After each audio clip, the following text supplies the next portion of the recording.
Space checked. चालू ही Meet this KJHM doc. Lock चलो। Speech mode off. आदरणीय Ratan Kumar Sambharia sir, आदरणीय अरुण कहरबा सर, भाई कपिल भारद्वाज, भाई नरेश, डॉक्टर अम्बरीक सर और अन्य जुड़े साथियों, आज की इस वेबिनार श्रृंखला में मैं शैलेंद्र सिंह आप सभी का स्वागत करता हूं, अभिनंदन करता हूं। आज हमारी चर्चा परिचर्चा का जो विषय हमने निर्धारित किया है वो दलित कथा साहित्य में जो चेंजिंग हुए हैं, जो उन दलित कथा साहित्य का समकालीन परिदृश्य है, उस पर प्रकाश डालने के लिए हमने ये विषय निर्धारित किया है। और हमारे मुख्य वक्ता जो हैं आदरणीय रतन कुमार सांभरिया सर हैं। आप किसी भी परिचय के मोहताज नहीं हैं सर। आपकी रचनाएं केवल इंडिया में ही नहीं, सारे विश्व में फेमस हैं, प्रसिद्ध हैं। कई अलग अलग पक्षों पर आपने अपनी बातें कही हैं। दलित साहित्य की कहानी ने या कथा ने जब सही करवट बदली थी, मंडल आयोग के बाद जब कहानी कथा साहित्य सक्रिय रूप में उभरा था, उस समय की जो पुकार थी, उस समय की जो ज़रूरत थी साहित्य की, उसकी आवाज़ बनने वाले लेखकों में से आप भी थे सर। आपका लिटरेचर करीब करीब 40 यूनिवर्सिटीज़ में पढ़ाया जाता है और आपकी जो रचनाएं हैं वो बहुत सी भाषाओं में अनुदित हैं। आपके साहित्य पर 40 से ज़्यादा लोग पीएचडी कर चुके हैं। महोदय, आपने बहुत सहज भाव से हमारे आमंत्रण को स्वीकार किया, इसके लिए मैं आपका आभारी हूँ। हमारी टीम आपकी आभारी है। महोदय, ज़्यादा औपचारिकता में समय ना लगाते हुए मैं सीधा आपको आमंत्रित करता हूँ कि आप आएँ और दलित साहित्य में जो कथा साहित्य है उसका जो पक्ष है, 3 दशक से ऊपर का जो ये टाइम गुजरा है, विशेष तौर से इसको ध्यान में रखते हुए अपनी बात कहें। सांभरिया सर। धन्यवाद भाई शैलेंद्र जी, कपिल जी, गौरव जी, अनिल जी तथा अन्य साथियों। शैलेंद्र जी का जब ये फोन आया कि सांभरिया जी आपको हमारे साथ जुड़ना है और दलित साहित्य पर आपने अपनी बात रखनी है, तो मुझे अच्छा लगा कि चलो हम सब साथी मिलकर के दलित साहित्य पर अपनी बात रखते हैं। शैलेंद्र जी ने अभी कहा कि आपको दलित साहित्य पर ही बोलना है और वो भी विशेषतः कहानी पर अपनी बात आधारित रखनी है। सबसे पहले तो मैं ये कहना चाहूँगा कि दलित साहित्य, उपन्यास, कहानी, कथा साहित्य की कह रहा हूँ मैं सर, कहानी की बात नहीं कोई मैं आ जाऊँगा, अभी उसी पे आ रहा हूँ। जी सर, जी सर। मैं पहले पूरा दलित साहित्य में बोलूँगा 5 मिनट, उसके बाद में इसमें कोई आऊँगा। बात नहीं सर, कोई बात ठीक है, ज़्यादा ठीक रहेगा। दलित साहित्य क्या है तो आ जाए एक बार। हाँ। उसके बाद में कथा साहित्य पे आ जाऊँगा। पहली कहानी कौन सी ये भी आपको बताऊँगा। दलित साहित्य की पहली कहानी तक भी आऊँगा मैं। जी। पहली कहानी कहाँ से शुरू होती है, उसके बाद में आज तक की कहानी तक भी आऊँगा मैं। ठीक है ना। तो सबसे पहले मैं जो अपनी बात है वो रखता हूँ, दलित साहित्य क्या है एक्चुअल में और क्यों है, दलित साहित्य की जरूरत कहाँ पड़ी है हमें। तो मैं कहना चाह रहा हूँ कि दलित साहित्य सभी विधाओं में लिखा जा रहा है, जिनमें कहानी भी एक है। क्योंकि कहानी साहित्य की एक पुरानी विधा है और अधिक पढ़े जाने वाली विधा है। और कहानी के माध्यम से जिस प्रकार से हमारा दलित साहित्य सामने आया है वह एक अनूठे तौर पर हमारे सामने आता है। दलित कहानी क्यों रची गई और क्यों रची जाती है, तो इसके पीछे हमारी वर्ण व्यवस्था भी है। कहानी जीवन का एक अंग होती है, जीवन के केंद्र में घूमती है और जीवन को लेकर के ही लिखी जाती है। जीवन चाहे दुश्वारियां का हो, चाहे विषमताओं का हो, चाहे अच्छाई का हो, चाहे बुराई का हो, चाहे उत्पीड़न का हो, चाहे किसी भी और अन्य आयाम का हो, लेकिन जीवन के साथ कहानी जुड़ी होती है। तो हमारी जो कहानी है वो जुड़ती है वर्ण व्यवस्था से। वर्ण व्यवस्था क्या है, इसको मैं अब थोड़ा सा डिक्लेयर करना चाह रहा हूँ, थोड़ा सा इसका विवेचन करना चाहूँगा कि वर्ण व्यवस्था क्या है। रोटी बंदी, बेटी बंदी, जातिबंदी और व्यवसाय बंदी, ये चार स्तंभ हैं जिन पर ये व्यवस्था खड़ी हुई है। यानी जाति के आधार पर जो व्यक्ति जितना ऊंचा होता जाता है वह अपनी जाति को माथे पर लगे चंदन तिलक की भांति दिखाना चाहता है, लेकिन जो व्यक्ति जाति से जितना छोटा होता चला जाता है वह अपनी जाति को कोड के दाग की तरह से छुपाए रहना चाहता है। हमारी जो कहानी है, इसके जो कोड का दाग और चंदन तिलक, इन दोनों का जो भीतर का अंतर है, इन जो भीतर का द्वंद्व है, इसको लेकर के लिखी जाती है।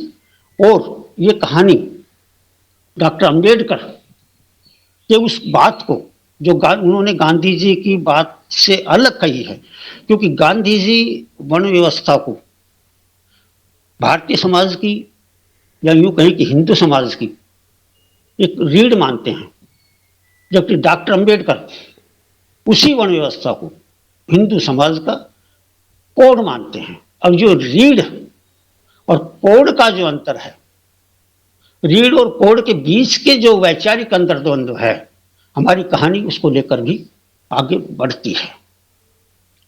कहानी क्यों लिखी जाती है, यानी मैं अपनी दृष्टि की बात करूं, ये कहानी क्यों लिखी जाती है, कैसे लिखी जाती है, तो मैं ये कहना चाहूँगा कि हमारी कहानी एक समय केवल दुश्वारियों का वर्णन रहा करती थी, लेकिन आज दलित कहानी ने बड़ी करवट ली है और वो न केवल जीवंत हुई है बल्कि उसमें जिज्ञासा भी आई है, उसमें चेतना आई है और वो आदमी को, पाठक को झकझोरने के लिए एक मजबूत विधा के रूप में हमारे सामने आती है। चाहे हम ओम प्रकाश वाल्मीकि के 2500 का 150 कहानी ले लें, चाहे मेरी कहानी फुलवा ले लें जो लगभग देश के 22 विश्वविद्यालय में पढ़ाई जाती है। उस फुलवा कहानी में भी यही है, वर्ण व्यवस्था ही उसके जड़ में है।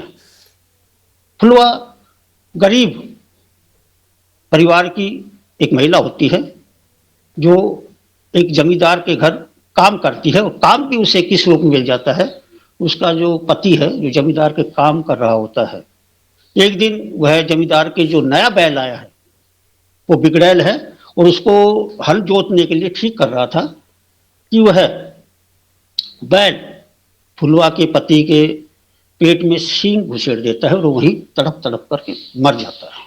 तो जब वो तड़प तड़प करके मर गया तो फुलवा को भी जमींदार की टहलवाई मिल गई, जैसे उसको एक तरह से जैसे रोजगार ही मिल गया, और वो रोजगार भी उसकी पीड़ा से जुड़ा हुआ रोजगार था।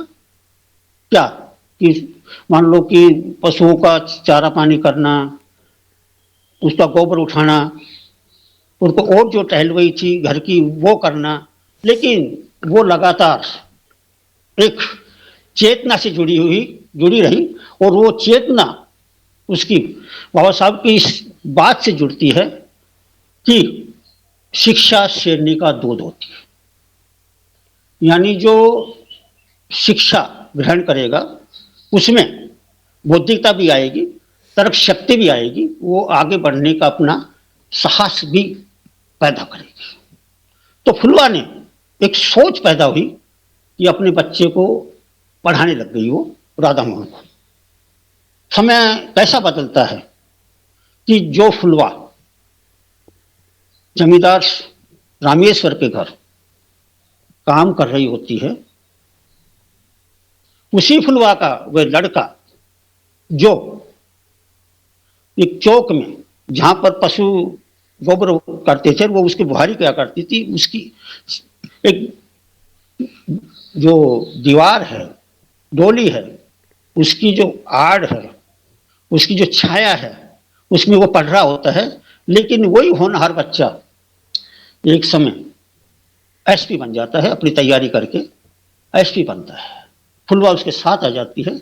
अब समय करवट भी लेता है कि वही रामेश्वर सिंह जिसने कभी फुलवा के मटके पर पानी जब फुलवा मांग रही थी उससे, तो थूक देता है और पानी नहीं डालता है। फुलवा उसी मटके को वहीं तोड़ करके आ जाती है। यहीं से उस कहानी की चेतना शुरू होती है, फुलवा में चेतना शुरू होती है कि किस प्रकार से जमींदारी से टक्कर ली जा सकती है। वो केवल टक्कर शिक्षा ले सकती है, वो तो पढ़ नहीं सकती, लेकिन मेरा बच्चा इस शिक्षा लेकर के इससे टक्कर ले पाएगा। निश्चित रूप से राधा मोहन ने टक्कर ली, एसपी बना पढ़ लिख करके, कंपटीशन दे करके। और जब वो एसपी बना तो समय कितना बदलता है कि जो रामेश्वर सिंह है वो अब जमींदार नहीं रहा, 5 भाइयों में जमीन बट गई, उसका लड़का जो है मारा मारा घूम रहा है और रोजगार नहीं मिलता है। तो वो फुलवा के घूमता घूमता घूमता एक दिन फुलवा के घर ही आ जाता है शाम को। और जब फुलवा की कोठी वो देखता है तो चकाचौंध हो जाता है कि ये वो फुलवा है जो हमारे घर टहलवे का काम करती थी, गोबर भारी करती थी, बिसरा रहता था इसका चेहरा, आंखों में आंसू रहते थे और बहुत परेशान रहती थी। आज कोठी के अंदर सुख में जी रही है। तो होता क्या है कि वो कोठी के अंदर चला तो जाता है, लेकिन उसका जो है अभिमान है, उसका जो जाति अभिमान है, जाति का अहंकार है और व्यवस्था का उसके अंदर जो संस्कार है वो उसे नहीं छोड़ पाता है। वो फुलवा के घर का पानी तक नहीं पीता है। फुलवा खूब कहती है, आग्रह करती है, अनुरोध करती है, लेकिन घर का पानी तक नहीं पी पाता है।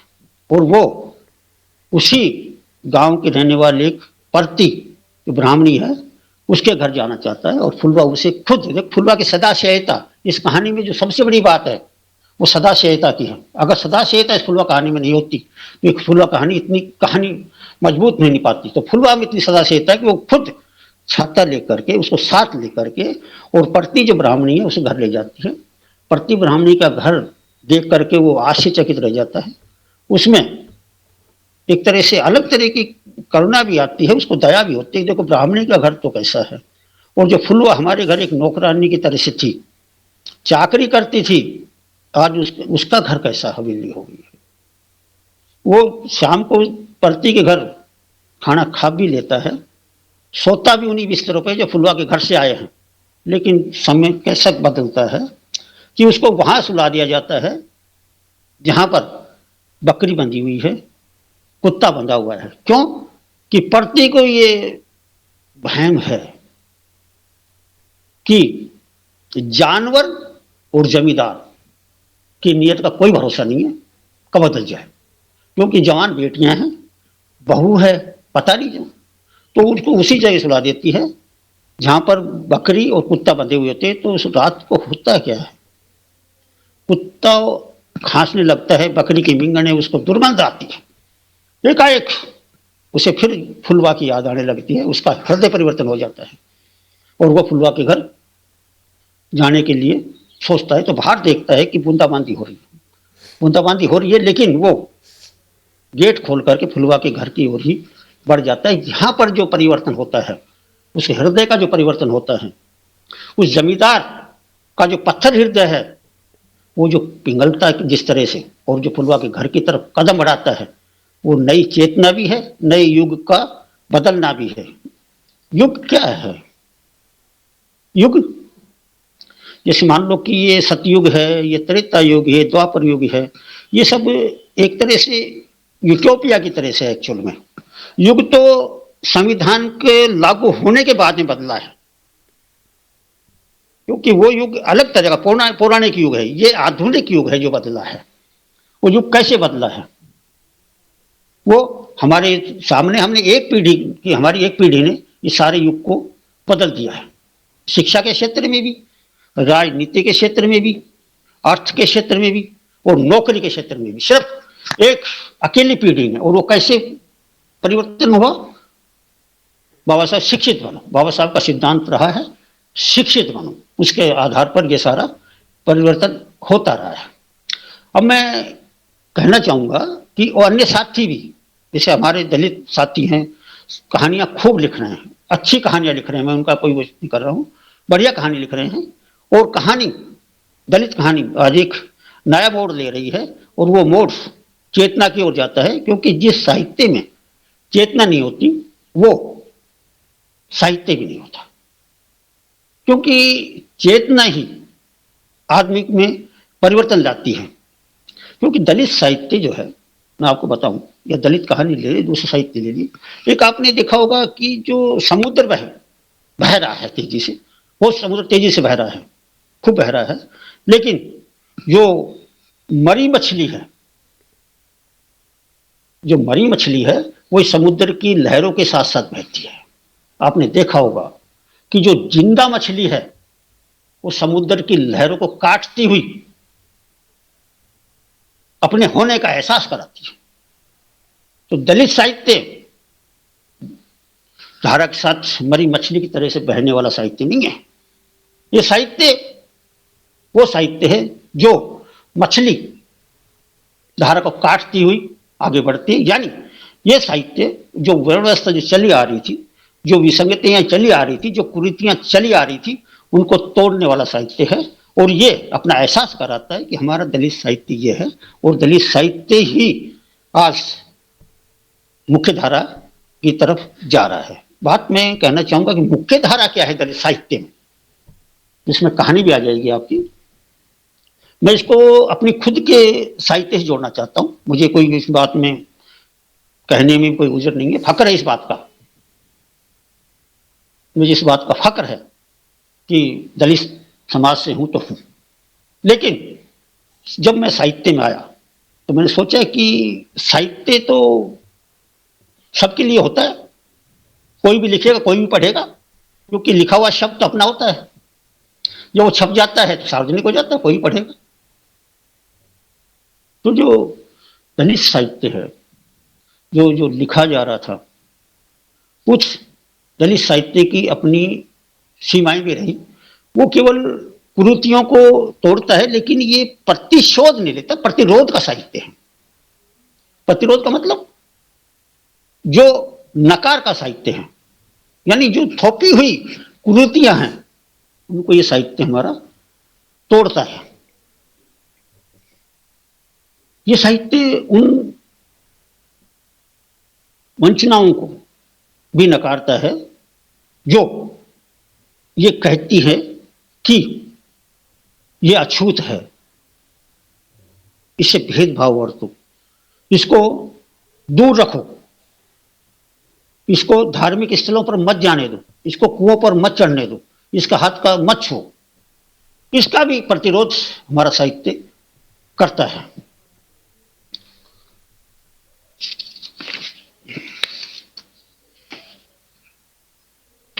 दो तरह का दलित साहित्य कुछ सामने आने लगा है।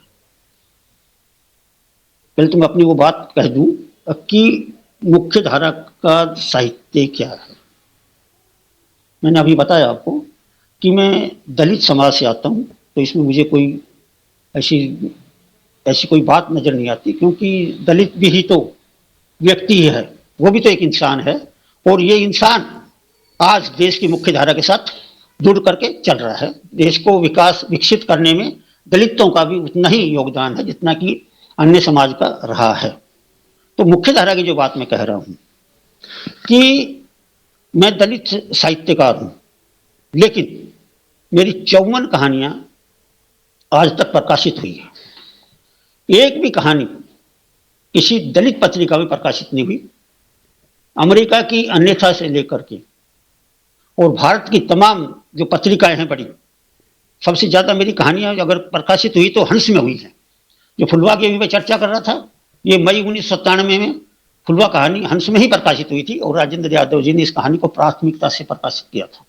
तो 54 कहानियां हैं मेरी, एक भी कहानी किसी दलित पत्रिका में नहीं छपी।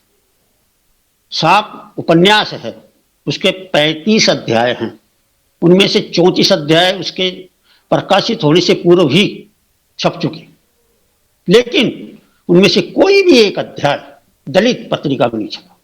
मेरी 150 के आसपास कहानियां हैं, वो लघु कथाएं हैं। वो लघु कथाएं भी, अधिकांश लघु कथाएं गैर दलित पत्रिकाओं में छपी है। और अब जो नटनी उपन्यास जो लिखा जा रहा है, और वो जो अभी वो संभावना ये है कि वो पुस्तक मेले में आ जाएगा, उसके अभी तक 10 अध्याय प्रकाशित हुए हैं, वो किसी भी दलित पत्रिका में प्रकाशित नहीं हुई। तो हमें ये साहित्य को केवल ये नहीं लेना चाहिए दलित साहित्य है, निरीह साहित्य है, ये धारा से अलग साहित्य नहीं, साहित्य साहित्य ही है अगर हम उसको चुनौती में लेते हैं। तो मैंने साहित्य को चुनौती के रूप में लिया, और ये साहित्य हमारा जो है जिसमें और साथी भी लिख रहे हैं उनका भी साहित्य है। जयप्रकाश करदम भी अच्छा लिख रहे हैं, जैसे रजनी दिसोदिया की जो चारपाई कहानी बहुत अच्छी कहानी है। शिवराज सिंह बेचैन लिख रहे हैं, उनकी पत्नी रजतानी मीनू लिख रही है, विपिन बिहारी लिख रहे हैं। तो ये सारी जो साथी मिलकर के जो सृजन कर रहे हैं वो हमारे जो साहित्य है उसको समृद्ध कर रहे हैं। मैं अभी बता रहा था आपको कि इन दिनों दो तरह का दलित साहित्य लिखा जाने लगा है। कुछ लोग भटके भी हैं, नाम नहीं बताऊंगा। एक दलित साहित्य है ब्राह्मणवादी दलित साहित्य, एक दलित साहित्य अम्बेडकरवादी दलित साहित्य। ब्राह्मणवादी दलित साहित्य उस व्यवस्था का पोषण करता है जिस व्यवस्था का अम्बेडकरवादी साहित्य नकार करता है। अम्बेडकरवादी साहित्य अम्बेडकरवादी होता है, उसमें ब्राह्मणवाद के लिए बिल्कुल भी जगह नहीं बचती। तो ये दो तरह का साहित्य है। तो जो दलित साहित्य अधिकांश 80% के आसपास है साहित्य जो अम्बेडकरवादी दलित साहित्य है, और अम्बेडकर की विचारधारा को लेकर के, उनके सिद्धांतों को लेकर के उन्होंने जो हमें राह दिखाई उसको लेकर के लिखा जाने वाला साहित्य है। मैं कुछ बातें बताना चाह रहा हूं कि जिसमें कहानी भी आ जाएगी कि लिखा खूब जा रहा है, खूब लिखा जा रहा है दलित साहित्य, लेकिन लिखा क्या जा रहा है इसको सोचने की बात है कि खूब जो है, खूब का मतलब होता है क्वांटिटी, यानी खूब मात्रा में लिखा जा रहा है, खूब मात्रा में लिखा जा रहा है, लेकिन लिखा क्या जा रहा है, क्या का मतलब होता है, क्या का यहां आशय है मेरा कि वो क्वालिटी से है। अब जैसे मान लो कि चंद्रदत्त शर्मा गुलेरी जी की एक कहानी है, उसने कहा था, अलग उन्होंने दो अन्य कहानियां और भी हैं उनकी, सुखमय जीवन और बुद्धू का कांटा, लेकिन जो उनकी विश्व प्रसिद्ध कहानी है वो उसने कहा था कहानी से। तो जो दलित साहित्य है, चुनिंदा दलित साहित्य, निश्चित रूप से वो क्वालिटी की तरफ ध्यान देता है, क्वांटिटी की तरफ नहीं देता। चाहे वो कितना भी लिखा गया हो, लेकिन वो क्वांटिटी की तरफ ही जाता है। दलित साहित्य जो पहले जो माना जा रहा था, जैसे मान लो कि अपन आजादी से पहले की बात करें, संविधान लागू होने से पहले की बात करें, आज की नहीं। एक समय था जब ब्राह्मण की सुरक्षा जो है धर्म ने की, क्षत्रिय की सुरक्षा उसके बल ने की, और वैश्य की सुरक्षा उसके धन ने की।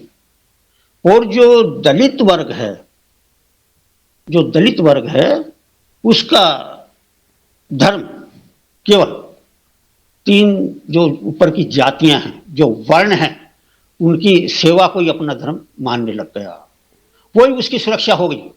अब की जो ऊपर के तीनों जो वर्ण है उनकी सेवा करोगे वही तुम्हारा धर्म है, वही तुम्हारी सुरक्षा है। लेकिन आज का जो समय बदला है वो संविधान का जो मौलिक अधिकार है, समानता का अधिकार, उसकी तरफ जाता है। हमारा साहित्य भी उसी की तरफ जाता है कि समानता का अधिकार है, वो छुआछूत का भेद न हो, अस्पृश्यता का अंत का साहित्य है, और वो समाज को समाज से जोड़ने का साहित्य है। आज हमें एक अंतर को और समझना होगा, जो हमारा दलित साहित्य, दलित कहानी जो अंतर कर रही है उसको भी हमें समझना होगा। एक होता है खींचना,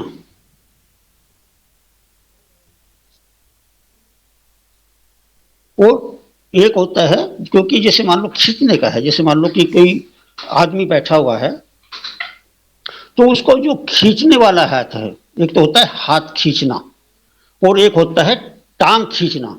तो हमारे यहाँ साहित्य में जैसा कि मैं पढ़ रहा हूँ, देख रहा हूँ, सुन रहा हूँ, और लोगों से जो चर्चाएं हो रही है वो टांग खिंचाई मुझे बहुत कम नजर आती है।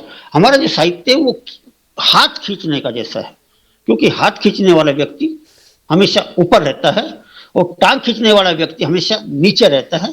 तो हमारा उद्देश्य यह है कि हम ऊपर होकर के, जैसे आज हमारा मेरा दायित्व ये बन गया क्योंकि मैं इस उम्र में आ गया हूं, तो मेरा काम है कि जो अन्य साहित्यकार है, चाहे वो किसी भी उसका हो, जो नव अंकुरित है, जो नई पौध है हमारी, उसके हाथ को पकड़ करके ऊपर खींचे, उसको कलम कलम कलम की कलम सिद्ध कैसे हो ये बताएं, और उसमें जो है ना साहित्य के प्रतिमान क्या होने चाहिए ये हम उनको बताएं। तो ये हमारा एक दायित्व बनता है कि किस प्रकार से हम जो नवांकुरित हैं या जो नई पौधे हैं उनको साहित्य के क्षेत्र में कैसे लाएं। उसमें कुछ दलित भी आ जाते हैं, गैर दलित भी आ जाते हैं।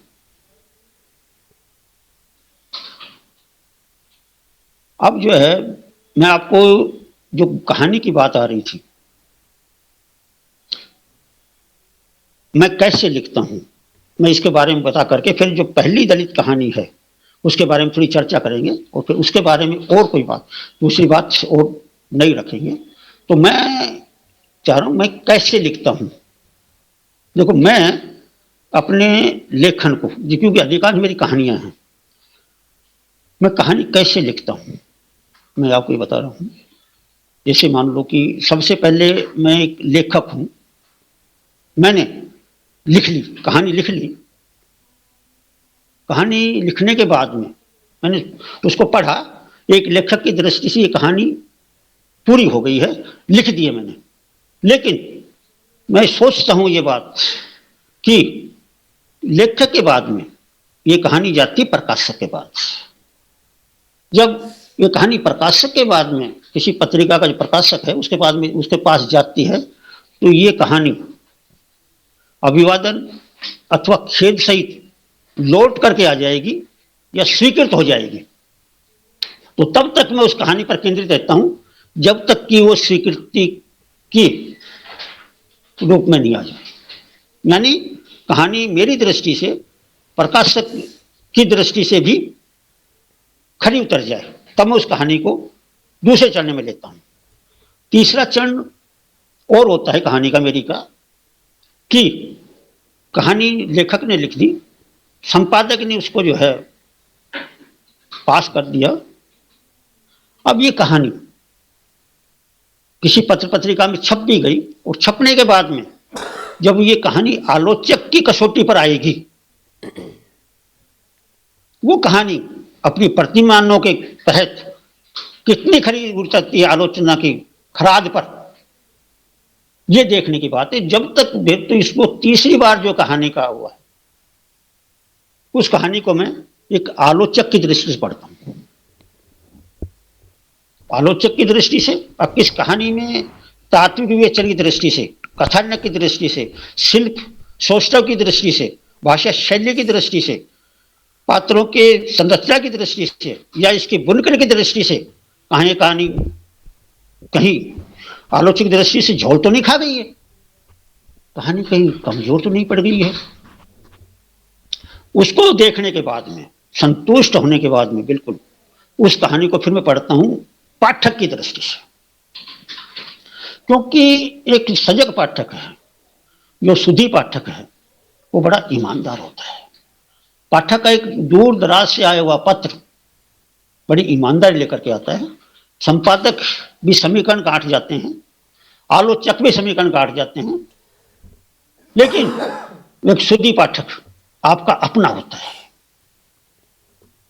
तो उस कहानी को मैं पढ़ता हूं पाठक की दृष्टि से, क्योंकि पाठक जो है कहीं दूर से लिखता है, वो सुझाव भी देता है, क्योंकि सुझाव भी देता है। तो कई बार जो 2-3 कहानियां मेरी ऐसी हैं जो पाठकों के सुझाव के कारण उसका जो ना अंत के 2-3 लाइनें चेंज करनी पड़ी, कहानी जो ना चरम पर चली गई। बहुत अच्छी कहानी होगी, किसी ना तो किसी आलोचक ने बताया, ना किसी संपादक ने बताया, ना किसी साथी ने बताया, लेकिन दूर दराज से आए हुए पत्र उस कहानी को लेकर के सलाह देते हैं, और वो पत्र उस कहानी के अंत को बदलता है और कहानी बन जाती है, बन जाती है। मुझे भी ये महसूस होता है कि यार वास्तव में ये जो पत्र आया है, इसने ये पत्र लिखा है, वो वास्तव में श्रुति पाठक है, क्योंकि लिखा हुआ शब्द तो अपना होता है, जो शब्द छप जाता है वो पाठक का हो जाता है, और पाठक का पर उस पर पूरा अधिकार होता है, वो उसकी आलोचना करे या उसकी सराहना करे।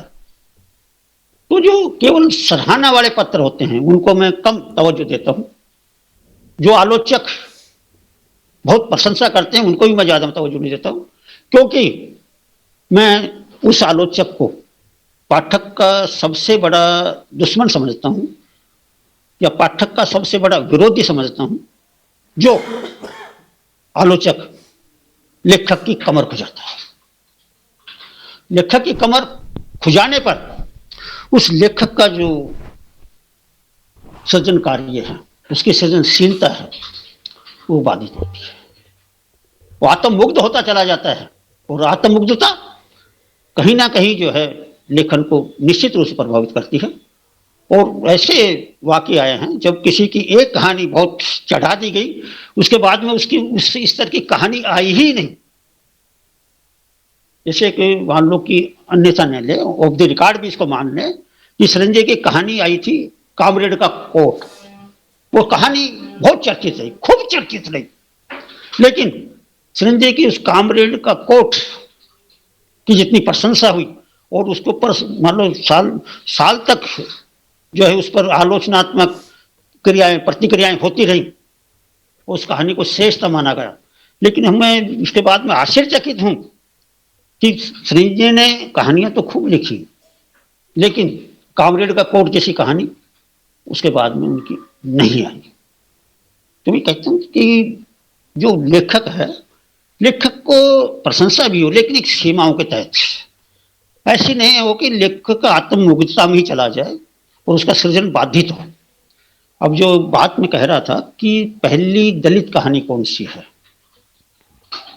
उसकी तरफ मैं आता हूं। पहली दलित कहानी कौन सी है? ये कहानी है एडवोकेट भगवान दास की। भगवान दास वाल्मीकि समाज से थे और शिमला के रहने वाले थे, वकील हुए, हिंदी, अंग्रेजी और उर्दू तीनों भाषाओं पर उनका अच्छा कमांड रहा। उन्होंने कहानियां भी खूब लिखी, जैसे मैंने पहले कहा, उनकी कहानियां जो है, जैसे मान लो कि चूहा है, समाधि है, शूद्र का श्राप है, ये सरिता और भीम पत्रिकाओं में छपी। लेकिन जो उनकी फसाद कहानी है, जो उनको उसने कहा था की तरह एक यादगार लेखक के रूप में हमारे सामने लाती है, वो उनकी फसाद कहानी है। और फसाद की पृष्ठभूमि 1949 में लिखी गई कहानी है, जो आजादी के पहले की है। भगवान दास जी ने डॉक्टर अंबेडकर के विचारों को आत्मसात किया और उनसे 1943 में, फिर 1956 में से पहले उनकी मुलाकातें रही, और उन्हीं के कहने पर वो सर्विस में आए और बहुत अच्छे लेखक, अच्छे विचारक, अच्छे चिंतक के रूप में समाज के सामने आते हैं। तो ये जो फसाद कहानी है, अपनी संवेदनशीलता, अपने कथानक, अपनी भाषा शैली और बुनावट के कारण एक अद्भुत कहानी है। और उस समय का जो परिवेश है, आज़ादी से पहले का, आज़ादी से पहले दलित समाज की क्या स्थिति थी, वर्ण व्यवस्था किस प्रकार से हावी थी और दलित किस प्रकार से पशुवत जी रहा था, ये उसकी कहानी है। जैसे मान लो कि अपन कबीरदास की पंक्ति को लें कि सुखिया सब संसार है, खाए अरु सोवे, दुखिया दास कबीर है, जागे अरु रोवे। ये जागे अरु रोवे, ये इस कहानी का केंद्रीय कथानक एक तरह से। उस समय जमींदारों का शोषण चरम पर था। सामंतवाद की दहशत गर्दी जो है, एक एक हृदय के भीतर भय के रूप में समाई रहती थी। ये जो फसाद है, ये जो एक तरह से फसाद दंगे को कहते हैं, फसाद जो है ये कोई ऐसा फसाद नहीं था जो हिंदू मुसलमानों का फसाद हो, ईसाई हिंदुओं का फसाद हो, या कोई ऐसा फसाद हो जो अशांति पैदा करता हो। ये फसाद हिंदू और हिंदू के बीच का फसाद था। फसाद जातिवाद के वर्चस्व का फसाद था। अंग्रेजी राज था, अंग्रेजों का शासन था और जमींदारों की वहां चलती थी। तो इस कहानी का जो नायक तो हालांकि कोई है नहीं, लेकिन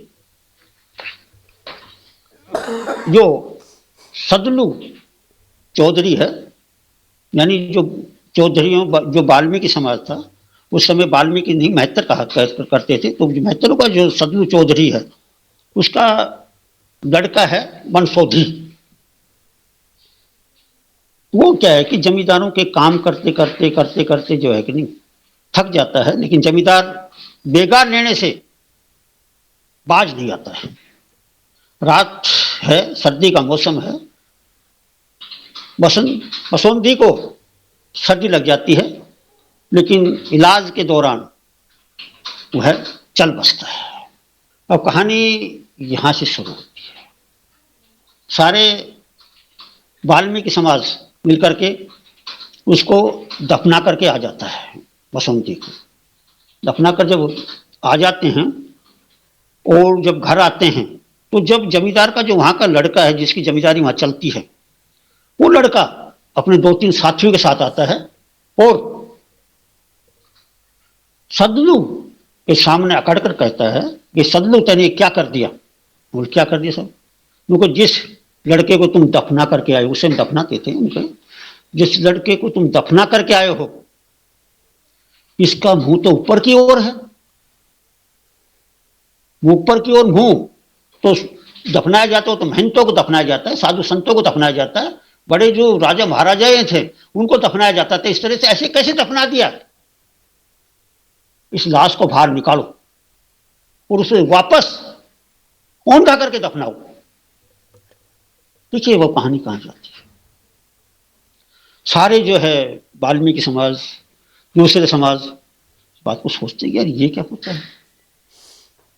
वो जब नहीं मानते तो जो जमींदार का लड़का है वही 2-4 साथियों को ले जा करके उस लाश को उठेरने की कोशिश करता है। फिर ये सारे जो है जिसमें दलित वर्ग है, यहाँ वर्ग बन जाता है, जिसमें वाल्मीकि भी है, धानुक भी है, चमार भी है, दूसरे लोग भी है, कोली भी है, सारे मिलकर के साथ जाते हैं और छोरे को मारपीट कर भगा देते हैं। अब क्योंकि ये तो उनके स्वाभिमान की लड़ाई है। फसाद में फसाद ये है, फसाद स्वाभिमान का है। फसाद ये है कि जब वो ये तो जो उसके स्वाभिमान की लड़ाई की लाश को जो दफना दी गई है, बात कहानी की है, जो दफना दी गई है उसको वापिस कैसे निकालें? और मानो लाश तो लाश होती हो तो मिट्टी हो गई। लाश किसी की भी हो, किसी भी जाति की हो, धर्म की हो, समुदाय की, लाश तो लाश ही है, कैसे भी दफना हो उसको, ऊपर नीचे क्या होता है ये।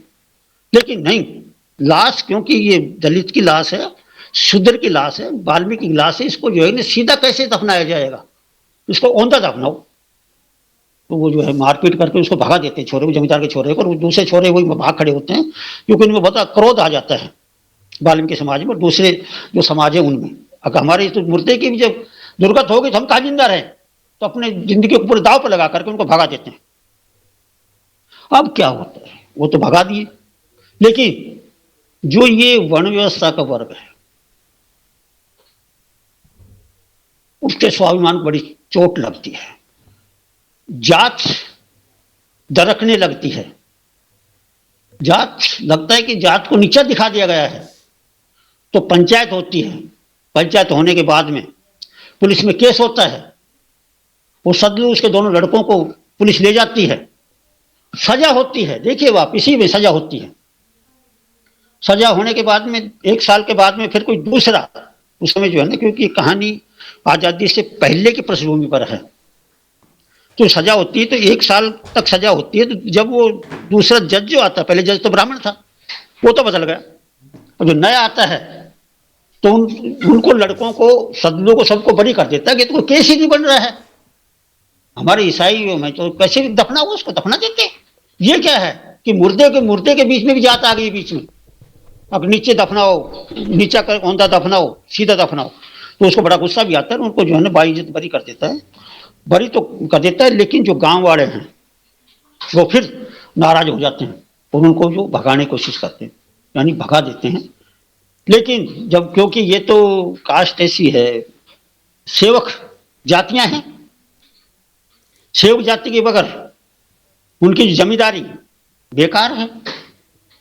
जमींदार तो इसलिए जमींदार है कि उनके सेवक हैं।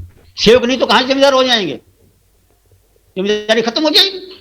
तो सेवक चाहिए थे, तो वो तो भगा दिए, लेकिन दूसरे जो सेवक आए उन्हीं जातियों के जो चली गई वहां से, उन सेवकों ने कहा कि हमारी जो मुर्दा होगा जो हम कैसे भी दफनाएंगे, कैसे भी जलाएंगे, इसका कोई विरोध नहीं कर पाएगा। और उसके बाद में यही होता है कि उधर कोई देखता भी नहीं है और इस बात का कोई फसाद नहीं होता कि मुर्दा औंधा दफनाया गया है या सीधा सीधा ही मुंह करके दफनाया गया है। तो ये कहानी उस समय के परिवेश को, मुर्दे के साथ जो भेदभाव है व्यक्ति के साथ नहीं, जो चला गया है, मिट्टी हो गया है, दिवंगत हो गया है, लाश में परिवर्तन हो गया, लाश के साथ भी जाति भेद जो होता है, उस कहानी को, ये कहानी जो बड़े सलीके से सामने लाती है और वहां का जो पृष्ठभूमि है उस भाव भूमि को भी हमारे सामने बड़े सलीके से लाती है। अब किस प्रकार का जो उस समय की भावनाएं थी और किस समय की जो है उस समय की पृष्ठभूमि थी और किस तरह के दलित का जीवन था कि मुर्दों के साथ भी दुभांत होती थी। तो ये इस तरह की ये कहानी है, तो मैंने आपको ये बताई। अब जो है क्योंकि समय भी आपका हो गया है, तो आपके कोई क्वेश्चन हो तो मैं तैयार हूँ। आपके कोई क्वेश्चन हो तो कोई पूछना चाहे तो पूछ लें, अन्यथा तो जो है करते हैं। और कुछ कोई बातें और होंगी तो फिर मैं और बता दूंगा, क्योंकि 5 बजने को है कोई क्वेश्चन आपका? सावरिया सर, बहुत आपने इफ़ेक्टिव बोला और बहुत सारी चीज़ों पर आपने प्रकाश डाला। लेखन की आपने बात करी, अपनी लेखन यात्रा से आपने सबको परिचित करवाया। फुलवा कहानी से लेकर दलित की पहली कहानी पर आप आए और सबसे बड़े पायदान पर जब आप खड़े हुए वो था समाज की विडंबनात्मक जो स्थिति है, जाति जिस रूप में समाज में व्याप रही है, जिंदे के साथ साथ तो है ही, पर मरे हुए व्यक्ति को भी जिस रूप से उसकी साधारण भाषा में कहें तो मिट्टी पलीत जिस तरह से करी जा रही है जाति के कारण, उस पर आपने प्रकाश डाला और दलित पहली कहानी से भी परिचित करवाया। बहुत बहुत ज़बरदस्त बोले सर आप। और मित्रों, आप में से भी जो भी साथी क्वेश्चन करना चाहे स्वागत है, अपनी बात कह सकते हैं। कुछ भी कोई सवाल हो, क्योंकि सर को थोड़ा जल्दी निकलना है। शैलेंद्र जी मैं कहना चाहूँगा। जी जी सर, जी सर। सर आपने बहुत ही अच्छा व्याख्यान दिया और बहुत सारी महत्वपूर्ण बातें इसमें रहीं और हमने भी आपकी कुछ कहानियां पढ़ी हैं और हरियाणा केंद्रीय विश्वविद्यालय में भी आपके ऊपर भी पहले भी एक व्याख्यान करवाया था, तो ऐसी बातचीत चलती भी रहती है। तो आपने जो पूरी की पूरी जो दलित की अवधारणा के बारे में बात की, समाज के बारे में बात की, कुछ बातें मेरे जहन में आती हैं कि शोषण तो हुआ है और हो भी रहा है, लेकिन क्या शोषण सिर्फ स्वर्ण और शूद्र के बीच ही है? क्या जो स्वर्ण जातियां हैं उनके बीच में आपस में शोषण नहीं है? क्या जाति का शोषण नहीं है या आर्थिक शोषण नहीं है?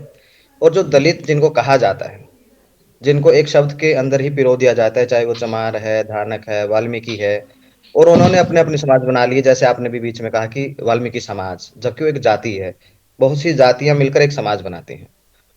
तो जब शोषण है ही हर जाति के बीच में है, ब्राह्मण के जाट के बीच में भी है, जाट और चमार के बीच में भी है, चमार और वाल्मीकि के बीच में भी है। बहुत चमार जाति भी एक ऐसी जाति है जो अपने से सभी को अपने से नीचा मानती है और औरों के साथ वो इतना भेदभाव करती है कि जैसे ब्राह्मण उनके साथ करते हैं। तो जब उनके बीच में ही इतनी दरार है, इतनी लंबी खाई है जो आज तक नहीं भर सकी है और वो फैलती ही जा रही है। अभी इलेक्शंस के टाइम पे भी ये सब चीजें हरियाणा में देखी गई हैं कि जाति किस प्रकार से अपना काम करती है।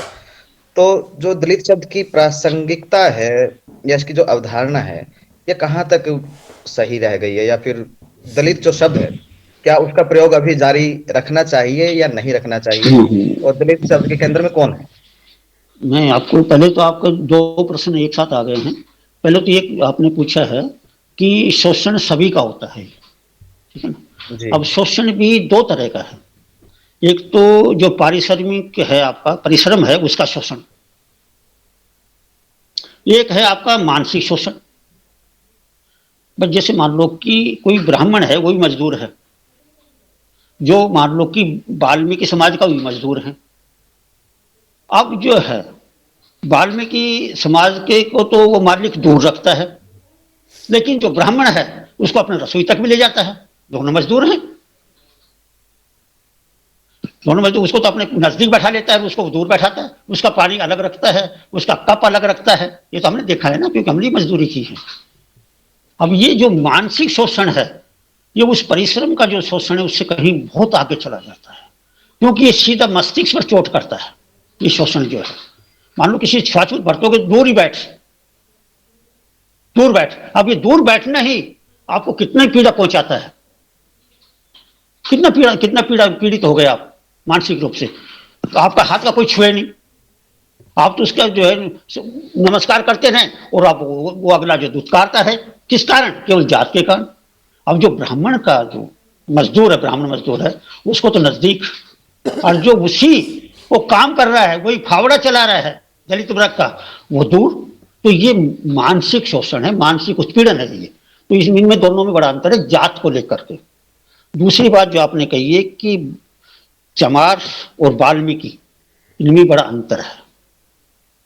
मैं कहा करता हूं मैं कि जो मेरा एक नाटक है उजास, उस नाटक में मेरी एक लाइन गई है। लाइन क्या है? जिसके हाथ में झाड़ू होगी वो दूर बैठेगा ही, जिसके हाथ में कलम होगी वो नजदीक आएगा ही। तो हुआ क्या, डॉक्टर अम्बेडकर का जो मिशन चला, शिक्षित बनो, जो गंदे धंधे छोड़ो, मैला उठाना छोड़ो, तो जो चमार वर्ग है उसने तो उस बाबा साहब का जो सिद्धांत था, उनका जो आह्वान था, उसको स्वीकार कर लिया। लेकिन जो वाल्मीकि जो समाज है वो उनसे चूक हो गई, वो उनको स्वीकार नहीं कर पाया, और यही हुआ कि वो शिक्षा के ज्यादा नजदीक नहीं पहुंच पाया। शिक्षा से वो वंचित होता रहा, क्योंकि वो झाड़ू उन्होंने छोड़ी नहीं। जैसे मान लो एक समय चमार भी अपना धंधा करते होंगे, लेकिन वो धंधा उन्होंने सारा एकदम छोड़ दिया। छोड़ते ही वो कहाँ जाए? क्या तुम मजदूरी करो, शिक्षा ही जुड़े? तो हमारी जो एक पीढ़ी जो है, जो हमारी जो पहले वाली पीढ़ी है, उसने मजदूरी कर ली, लेकिन उसने मजदूरी करते हुए भी समझदारी कर दी कि हमारे हाथ में कलम थमा दी, हमारे हाथ में कलम थमा दी। और जो वाल्मीकि समाज है वो झाड़ू को, मतलब कम से कम 70% वाल्मीकि समाज झाड़ू को छोड़ना नहीं चाह रहा। जिस दिन झाड़ू छोड़ देगा वो शिक्षा से जुड़ेगा, तो जब तक शिक्षा से नहीं जुड़ेगा, बात तो जो है ना, अलगाव तो अपना पैदा रहेगा। क्योंकि दरअसल क्या है कि ये जो काम धंधा है ना, इससे भी थोड़ा सा जो है परिवर्तन नहीं आ पा रहा है। नहीं सर, मैं ये कहना चाह रहा हूँ कि ठीक है, चमारों के हाथ में कलम आई तो शिक्षित होने से तो चीजें और अच्छी होनी चाहिए थी। मतलब शिक्षित हो गए और फिर ये भेदभाव ज्यादा बढ़ गया कि भाई हम अच्छे हैं और ये बुरे हैं। देखो भेदभाव को देखो, समाज के साथ साथ राजनीति भी तो बढ़ा रही है ना। राजनीति कहाँ कसर छोड़ रही है? वो भी किसी को जो है ना कोई टिकट देती है, किसी मान लो तो वो जाति को उस समय वहां जाति के वोटों को देकर के देती है, जाति के कैंडिडेट को देकर देती है। जाति आज मतलब जो जाति को खत्म, तो ये राजनीति नहीं करने दे रही, समाज खत्म करना देना चाह रहा है। अब ये डीएससी क्या है? मान लो कि श्रेणी में श्रेणी, आरक्षण में आरक्षण। अभी जाति तो अपना और बढ़ेगी, आपस में जो है द्वेष ही पैदा होगा भाई, आरक्षण में आरक्षण। तो ये कौन कर रहा है? ये राजनीति। तो ये राजनीति जो है ना, ये जाति को खत्म नहीं करना चाह रही, क्योंकि जब तक ये मतलब राजनीति को ये लगेगा कि जाति खत्म होने लगे, तो ये राजनीति भी खत्म होने लगेगी। सारी जाति की राजनीति शुरू हो गई। अब समाज में इतना भेदभाव तो है, लेकिन राजनीति में कहीं ज्यादा भेदभाव नजर आ रहा है, और राजनीति जो है ना इसको खत्म करने नहीं देना चाह रही, जाति प्रथा। तो सर क्या इसके पीछे जातिहीनता बोध भी है? कोई जो जातिहीनता बोध है, क्या इसके पीछे वो काम करता है? है। जैसे कि किसी को अगर कोई चमार जाति से, अगर हाँ। उसको आप चमार कहेंगे तो ऐसे बहुत सारे केस आते हैं कि वो कोर्ट में केस कर देगा या पुलिस में केस कर देगा कि इसने मुझे मार कहा, इसने मुझे नहीं नहीं वाल्मीकि नहीं कहा, जबकि वो है। अगर उसको वाल्मीकि नहीं को नहीं वाल्मीकि नहीं कहेंगे तो क्या कहेंगे? नहीं नहीं, ठीक बात है, मैं आपकी बात को समझ रहा हूँ, लेकिन एक भावना की बात होती है। आपने किस भावना से कहा हे चमार, हे भंगी, अब इसमें कितना अंतर है? इधर आ, बात सुन।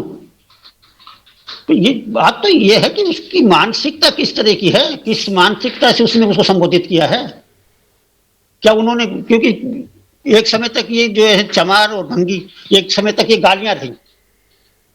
अब जैसे मान लो कि चमारों ने भी अपना इस जाति को छोड़ करके दूसरी जातियां जैसे मेघवाल बन गए, हमारे इधर तो बैरवा बन गए, बलाई बन गए, बाम्बी बन गए, लेकिन चमार से निजात पा ली, काम भी छोड़ दिया और जात भी छोड़ दी।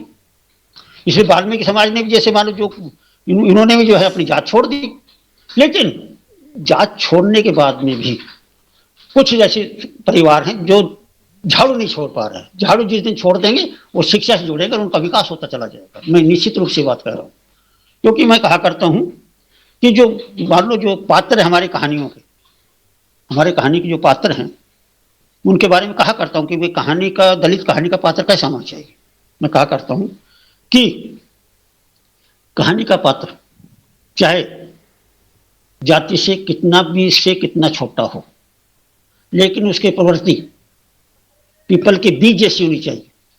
पीपल का एक छोटा सा बीज पत्थर को फाड़ कर भी उग जाता है और अपना आकार लेता जाता है। तो जो ये प्रवृत्ति है इसको हमें बदलना भी पड़ेगा। जो दीनता की भावना है उससे ऊपर भी तो उठना पड़ेगा। और जो पढ़ा लिखा आदमी है उठ रहा है। एक समय था हमारे जो बाप दादाओं का समय था पूरा शोषण में निकल गया। हमारा जो समय है, उनके जो बाद की पीढ़ी आई है उसका समय संघर्ष में चला गया। पूरा संघर्ष किया हमने स्थापित होने में, पढ़ने में से लेकर के मकान बनाने से लेकर बच्चों को पढ़ाने तक। अब जो हमारे बच्चों का जो समय आया है उनका स्थापना का समय आ रहा है, तो अब इस स्थापना की तरफ भी देखना है। अब ये किस प्रकार से जो है कि नहीं, हम जिस मूल्य बोध को लेकर के, जिस भावना को लेकर के, जिस विचार को लेकर के और जिस इच्छा को लेकर के हम यहाँ तक बढ़े हैं, कम से कम हमारे बच्चे जो हैं उसको, जो हमारी धरोहर है वैचारिक, उसको संभाले रखें। तो ये तो क्या सर जो स्थापित करने की बात है, तो क्या सिर्फ दलित शब्द से स्थापित हो सकते हैं या फिर जाति के ऊपर बात होनी चाहिए कि भाई हाँ दलित शब्द को छोड़कर जाति के ऊपर बात हो, जितनी भी जाति? सर ऐसा है मित्र, मैं आपको थोड़ा रोक रहा हूँ, सॉरी। थोड़ा क्वेश्चंस को हम एक या दो लड़ी में ही खींचे, क्योंकि अदर मित्रों को भी थोड़ा अवसर दिया जाए। ठीक है शैलेंद्र जी, समझ गया थोड़ी मैं। व्यापकता में हो जाए। एक ही बात को हम थोड़ा सा, मतलब लेखक को, वो वक्ता को वो उस तरह का समय भी हम देना चाहते हैं जो थोड़ा खुले खलक की बात वक्ता कर पाए।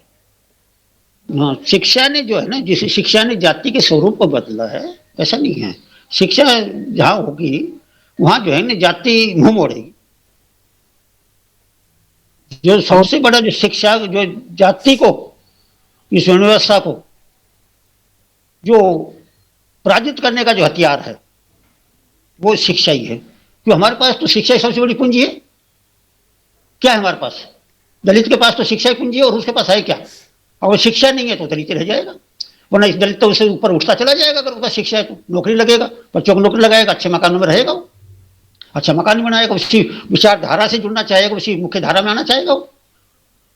तो जब तक शिक्षित नहीं होगा तो पिछड़ा रहेगा। तो हम तो सबसे पहले ये कहते हैं कि सबसे पहले हमें शिक्षित बनना, जो बाबा साहब ने कहा है। वो कोई भी जाति हो, केवल इसमें दलित का मतलब नहीं है, सबको शिक्षित होना चाहिए।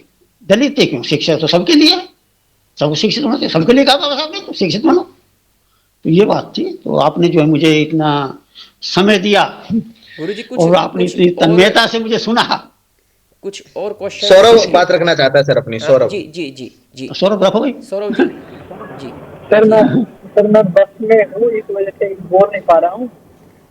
आपकी आवाज आ पा रही है? मैं लिख के सर प्रश्न पूछ सकते हैं। आवाज, हाँ बताओ। हाँ सौरभ बताओ। सर मेरा ये प्रश्न था कि बदलते समय में दलितों के साथ जो शोषण का रूप है ना सर, वो बदला है। जो शोषण उनके साथ पहले हो रहा था, आज वो शोषण नहीं होकर के उस शोषण का रूप बदला है सर, जो कई बार आपकी कविताओं की कहानियों में भी दिखता है। तो थोड़ा उस शोषण के बारे में बताइए सर, जो आज ही दलितों के साथ हो रहा है, ताकि हम उसी क्षेत्र में जा सके और ठीक उस है। विषय को पढ़ सके। हाँ। दरअसल तो आपने सही कहा है कि जो भेदभाव है उसका भी परिष्कृत रूप है जो आपको दिखाई नहीं दे रहा है, और भेदभाव हो जाता है।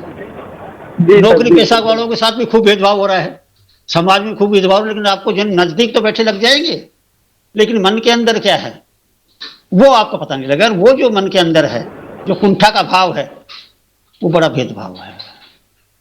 तो आपने जो है इतना मुझे समय दिया, इसके लिए आप सभी साथियों को बहुत बहुत जो है धन्यवाद। नहीं सर, और एक मैं हमारे बड़े अजीज मित्र हैं भाई कपिल भारद्वाज जी, जो इस कार्यक्रम के आयोजक हैं।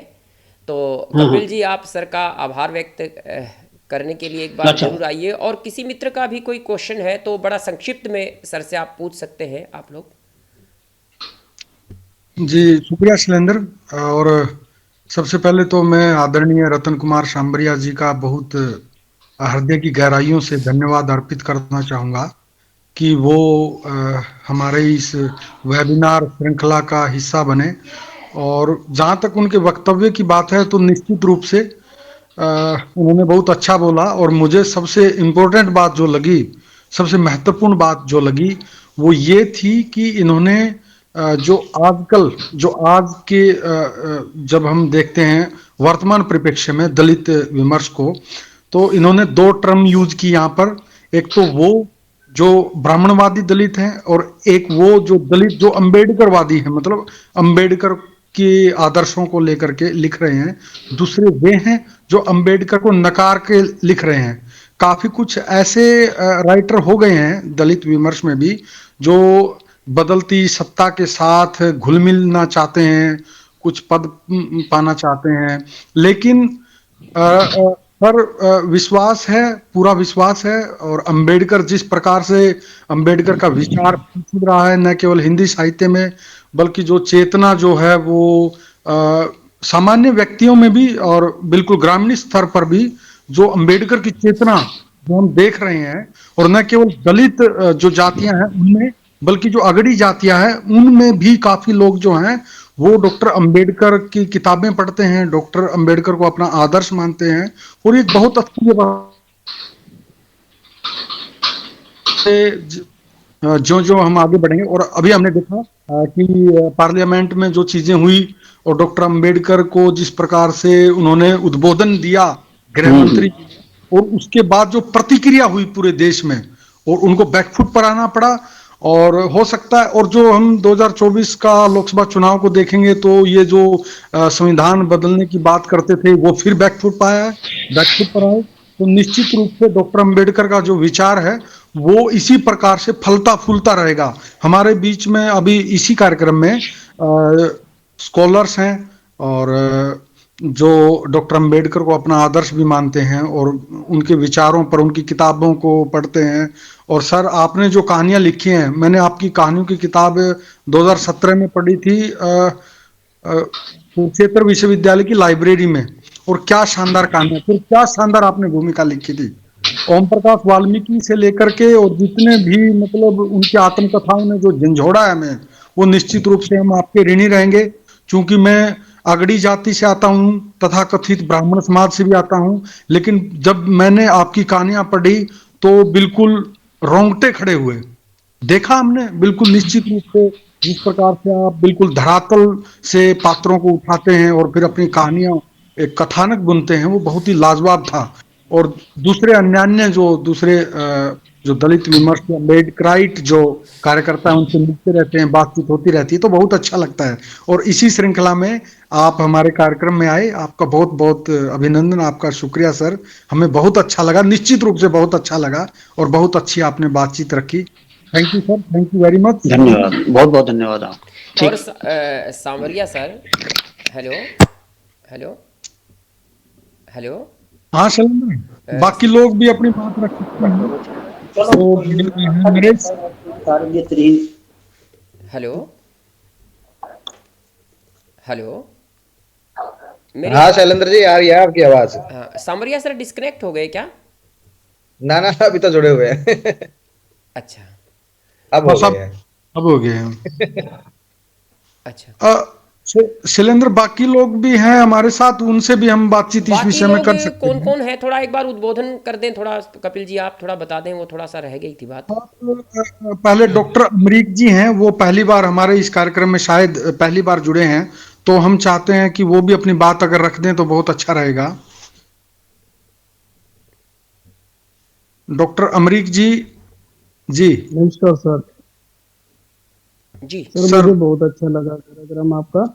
जी। बहुत अच्छा, मतलब काफी चीजें हमें सीखने को मिली रतन कुमार सर से। मुझे बहुत कार्यक्रम आपका बहुत अच्छा लगा सर। मेरी बातें तो बहुत थी, लेकिन आप लोगों ने जो क्वेश्चन मैंने करने था वो आप लोगों ने क्वेश्चन ऑलरेडी कर दिए सर। तो मुझे बहुत अच्छा लगा सर आपके कार्यक्रम में जुड़ने में, और फर्स्ट टाइम जुड़ा हूँ सर। धन्यवाद okay sir. Okay, thank you. Shailendra, ji. अ, मैं और कोई मित्र अगर कोई अपनी बात रखना चाहे दलित साहित्य पे, दलित साहित्य में कोई कहानी पे कोई बोलना चाहे, कुछ कहना चाहे किसी कहानी को लेकर के, तो स्वागत है। कोई रचना या कोई सृजन या कोई अनुभव ऐसा लगे आप लोगों को जो शेयर करने लायक है तो कर सकते हैं।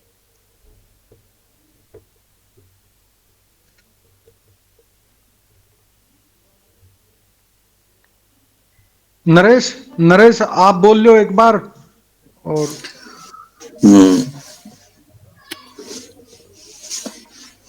सबसे पहले तो मैं शैलेंद्र भाई, कपिल, सौरव, रवि, अमरीक, अरुण कैरवा सर और इन सबको नमस्ते बोल रहा हूँ। और हम ये शुरुआत जो की है वेबिनार की, वो बहुत अच्छी शुरुआत है। और हर एक लेखक का और एक दायरा है कि किस तरीके से बात रखनी है, वक्ता किस तरीके से, लेखक अच्छा है और वक्ता के रूप में जब हमें बताते हैं सवाल, और अलग अलग अनुभव हैं हमारे से। जैसे अभी रतन कुमार सामरिया सर जुड़े थे, उनका अपना एक अनुभव है, लंबी जो जीवन यात्रा है।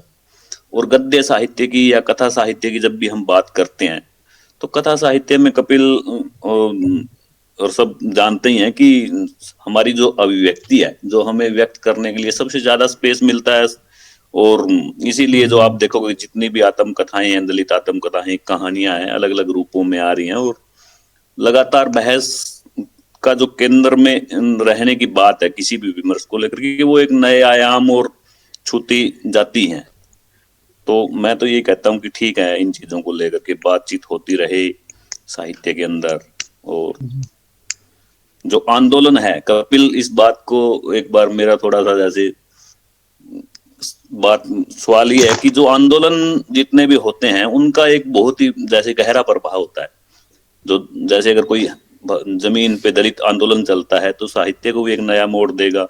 जैसे भी किसान आंदोलन है, इस तरीके के ये सवाल हैं और जरूरी भी है। बिल्कुल तो मैं बिल्कुल। ज्यादा कुछ ना बात रखते हुए हम्म। सबका धन्यवाद। थैंक यू भाई नरेश, बहुत अच्छा तो लगा। कपिल जुड़ते जी, हैं तो हमेशा। कपिल जी कुछ दलित कहानियाँ और नए पक्षों को भी ओपन करती है। जैसे हम्म। अ, एक जो दलित कहानियाँ जब आरंभ हुई थी तो नई कहानी का दौर भी था, और नई कहानी में जो स्वर थे वो अलग स्वर थे, और दलित कहानी के स्वर बिल्कुल डिफरेंट स्वर थे।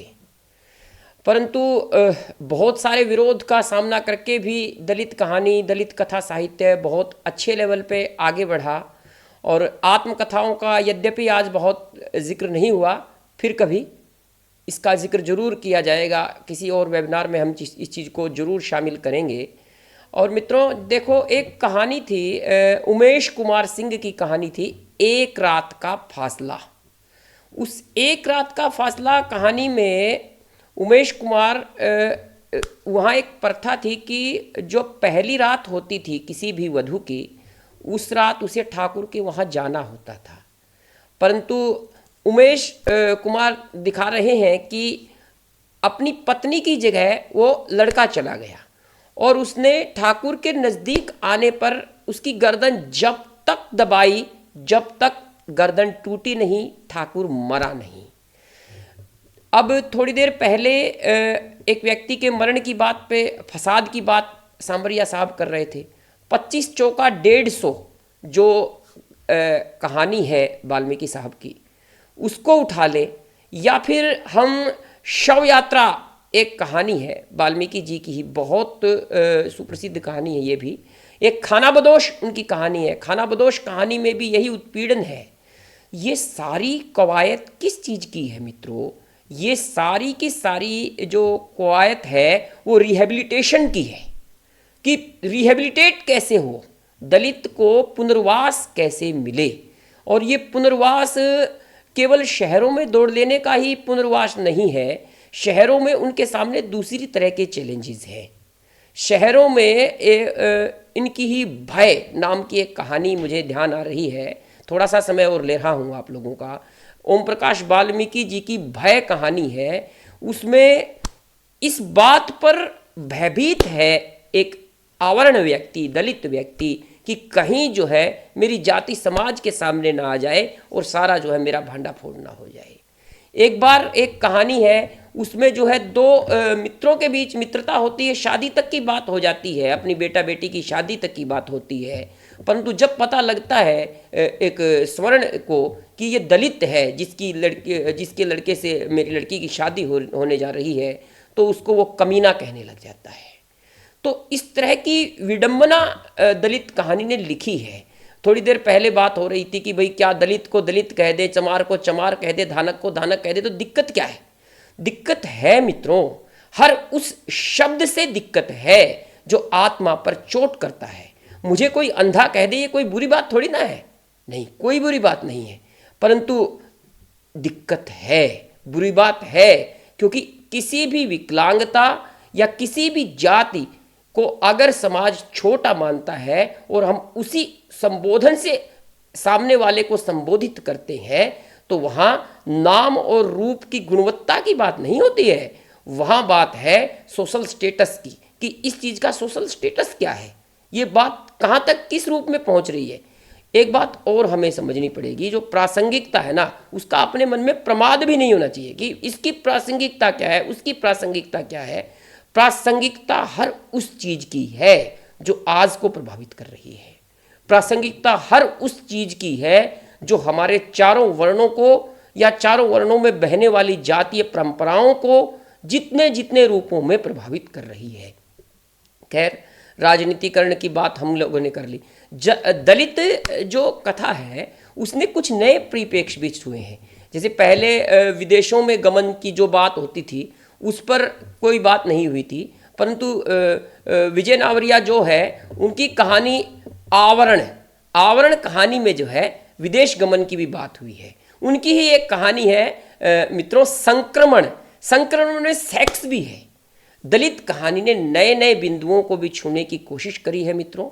और अनुदित साहित्य पर आज बहुत खुल करके बात नहीं हो पाई, क्योंकि कल बात हो रही थी मेरी संजीव जी से, मैं कह रहा था कि सर इस विषय पर वेबिनार है, तो बोले इस तरह के विषय पर हमें कई वेबिनार करने पड़ेंगे।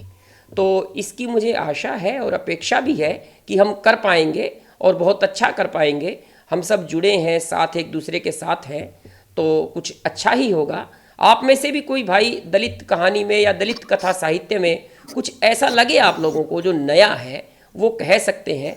और कोई क्वेश्चन भी लगता हो तो आपस में कंसल्ट कर सकते हैं, कोई ऐसी बात नहीं है। आदरणीय कहरवा साहब से भी मैं आग्रह करता हूं कि अगर समय है तो सर आप भी दो बात कह सकते हैं, स्वागत है। मैं एक second sir, sorry Kaharwa sir, Shailendra आपने जो बात कही है ना, जिस पे उंगली रखी है, बहुत ही शानदार। और कपिल गुरुदीप भाई ने कहा कि दलित कहने से या चमार कहने से या वाल्मीकि कहने से इसमें क्या हो जाता है।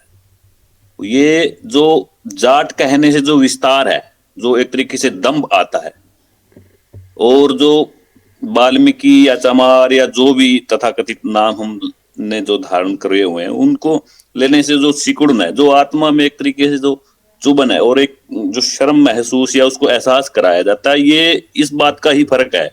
शायद मेरी बात आप समझ पाए होंगे। जी जी जी जी जी।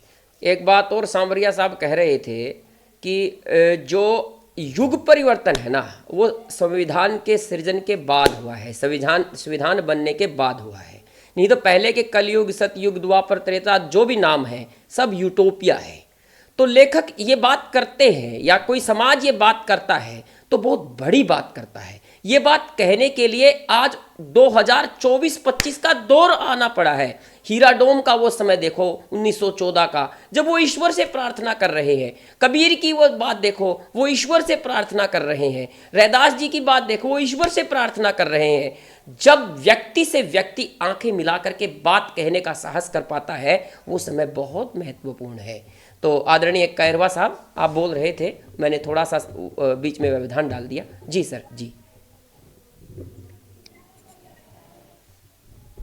नमस्कार साथियों, बहुत ही अच्छा लग रहा है इस तरह के विमर्श की एक श्रृंखला को अपने बीच में देखते हुए। वेबिनार भले ही है लेकिन हम खूब इसमें हिस्सा ले पा रहे हैं, समृद्ध हो रहे हैं घर बैठे हुए।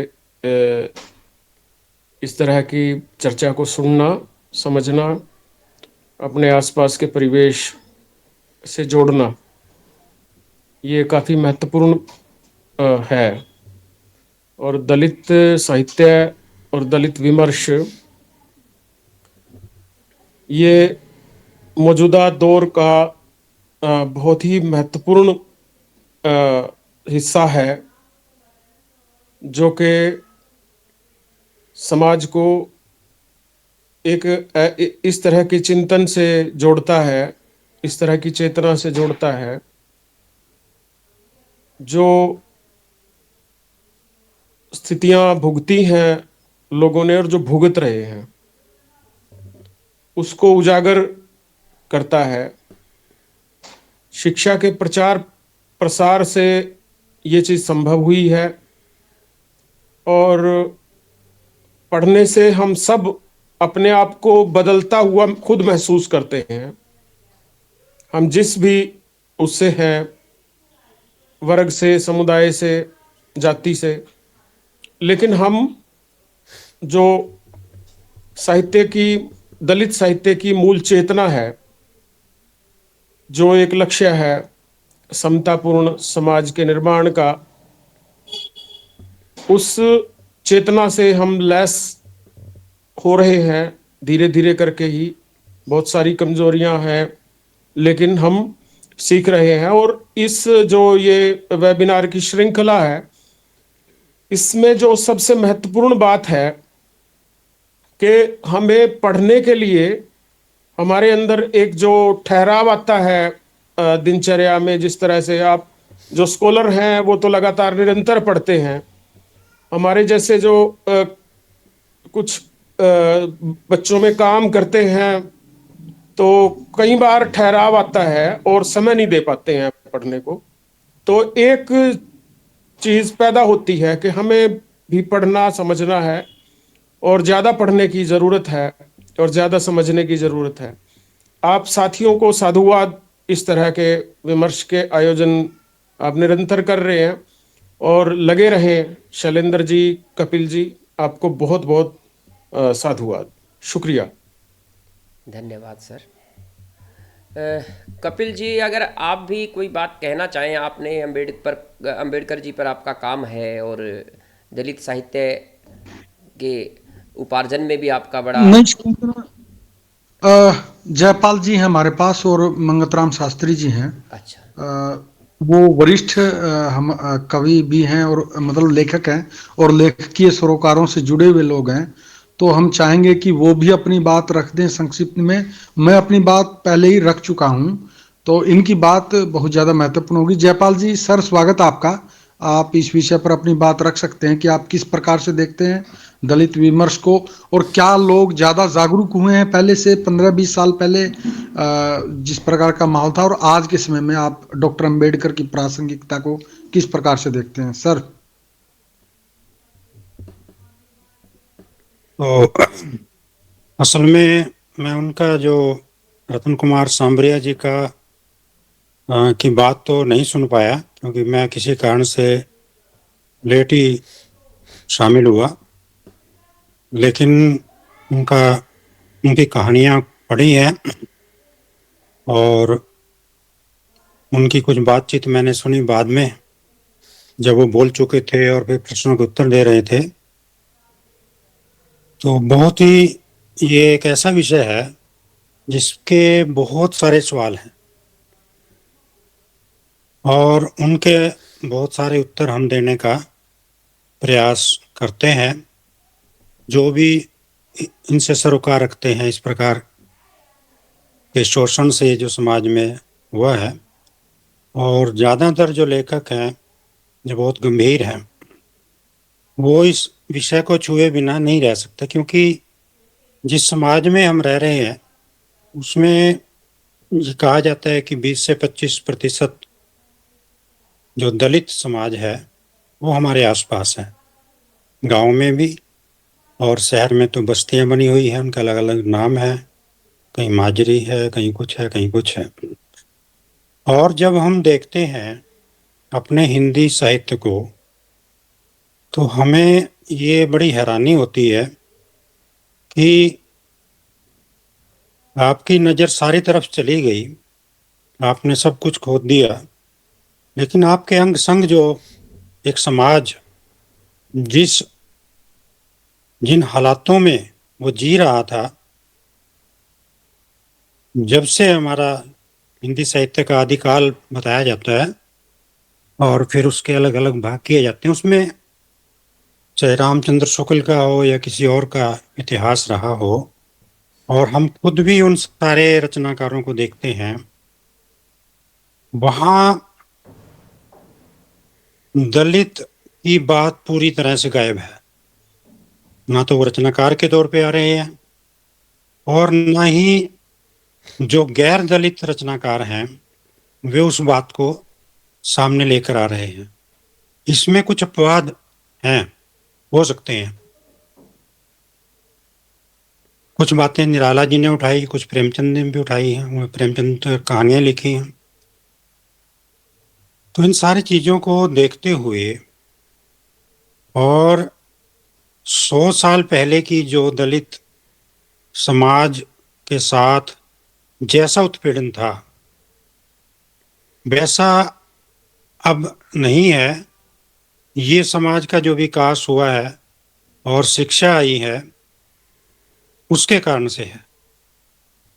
हमें साथ साथ पूंजीवादी जो विकास है और जो औद्योगिक विकास हुआ है उसमें हमको सबको साथ साथ रहने का अवसर मिला और एक दूसरे की समझ से हम इसमें आगे बढ़े और जातिवाद काफ़ी हद तक कम हुआ। लेकिन जो हमारे खेती संबंध थे, कृषि संबंध दलितों के साथ, वहाँ पे उत्पीड़न पहले था और वहाँ अभी भी बचा हुआ है। वो जो खेती और काम करते हैं वहाँ अभी भी बचा हुआ है। और मैं खुद भी कुछ मैंने कविताएं लिखी हैं और भी कुछ साथी हैं जो इस पे रिसर्च भी कर रहे हैं, कहानियां भी लिख रहे हैं। मैं थोड़ा सा ये समझता हूँ कि जो गैर दलित लेखक हैं, गैर दलित बुद्धिजीवी हैं,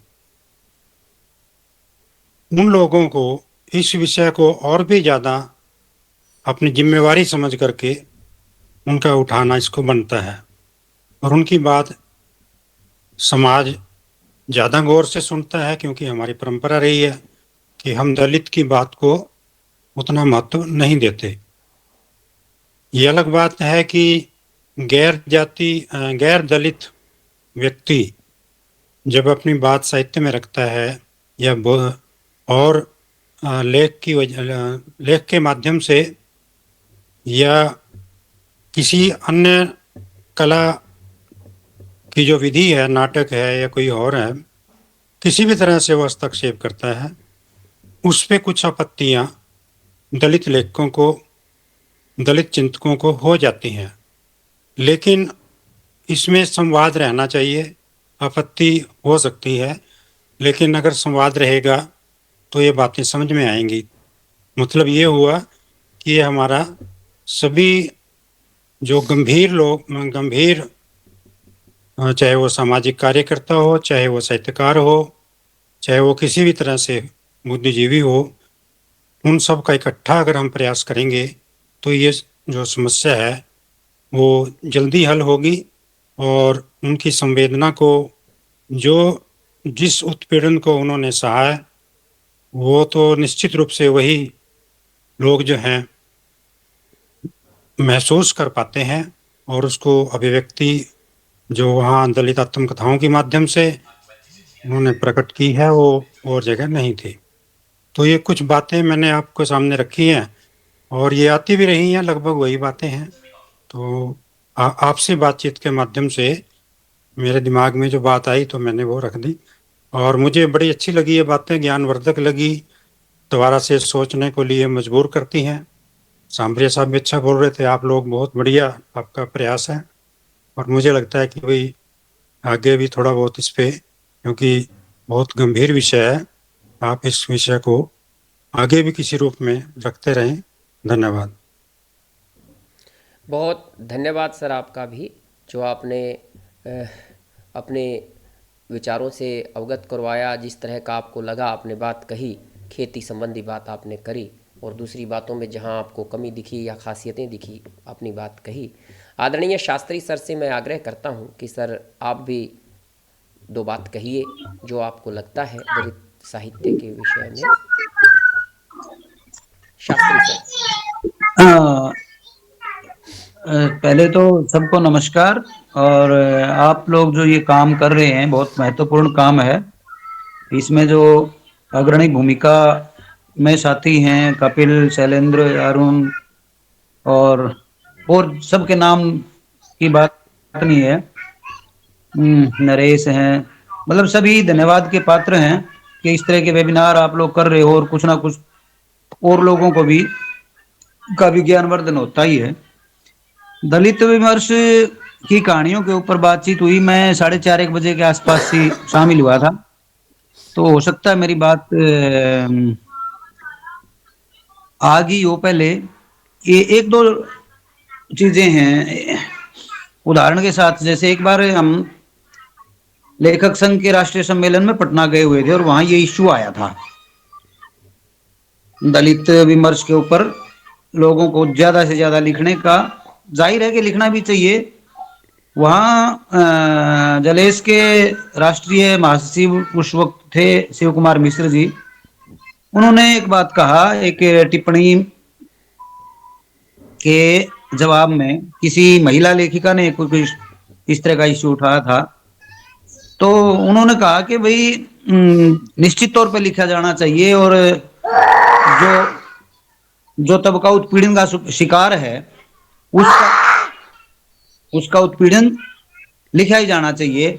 लेकिन इसमें एक चीज छूटी हुई है दलित विमर्श में अभी, और अभी भी छूटी हुई है, वो उन्होंने रेखांकित की कि पूरी दुनिया में आज तक भी, चाहे वो मांसाहार के रूप में कहिए आप, मारा जाता है, खाया जाता है, वो जन्म लेने के बाद, चाहे मुर्गा है चाहे और कोई जानवर है, उसको मार के खाया जाता है। लेकिन कन्या का भ्रूण एक ऐसा भ्रूण है, वो पैदा होने वाला इंसान जिसको पैदा नहीं होने दिया जाता और उसको पैदा होने से पहले ही खत्म कर दिया जाता है, उसको गर्भ में ही मार दिया जाता है। ये इश्यू पूरी दुनिया की महिलाओं का इश्यू है, तो निश्चित तौर पर दलित से बड़ा इश्यू है, यानी सबसे बड़ी दलित महिला है। उन्होंने ये एक टिप्पणी खास तौर पे की, और इस मसले पर भी ज्यादा से ज्यादा लोगों को लिखना चाहिए, इसमें चाहे दलित हो चाहे गैर दलित हो। तो मुझे ये बात बहुत अच्छी लगी, वास्तव में ये चीज रेखांकित की जानी चाहिए, और दलित विमर्श पर काम करने वाले लेखकों को भी इस पे काम करना चाहिए। दूसरी बात ये है कि गैर दलित जो लोग इस इश्यू पे लिखते हैं, उनकी स्वीकार्यता नहीं है दलित विमर्श में। मैं बहुत सारे लोगों को तो नहीं जानता, लेकिन कुछ लोग हैं जो गैर दलित हैं और दलित विमर्श को बहुत अच्छी तरह से लिख रहे हैं, लेकिन ये है एक समस्या स्वीकार्यता की। वो मतलब जो है ना पाड़ेबंदी वाला मसला है, बाहर कर दिए जाते हैं। मैं तो खैर कोई लेखक नहीं हूं इतना बड़ा कहानी का। मैंने एक कहानी लिखी थी डोला नाका, हरियाणवी में ही लिखी थी डोला नाका, जिसमें आज के दौर का जो राजनीतिक परिदृश्य है, इसमें किस तरह से जो चालाक शातिर लोग हैं वो अपना डोला नाका भी बचाए रखना चाहता है, और पॉलिटिकल लेवल पर वो उसको दलित को यूज भी करता है, और अंततः फिर वो डोला नाका यूं का यूं और पक्का होता हुआ उसको दिखाई देता है।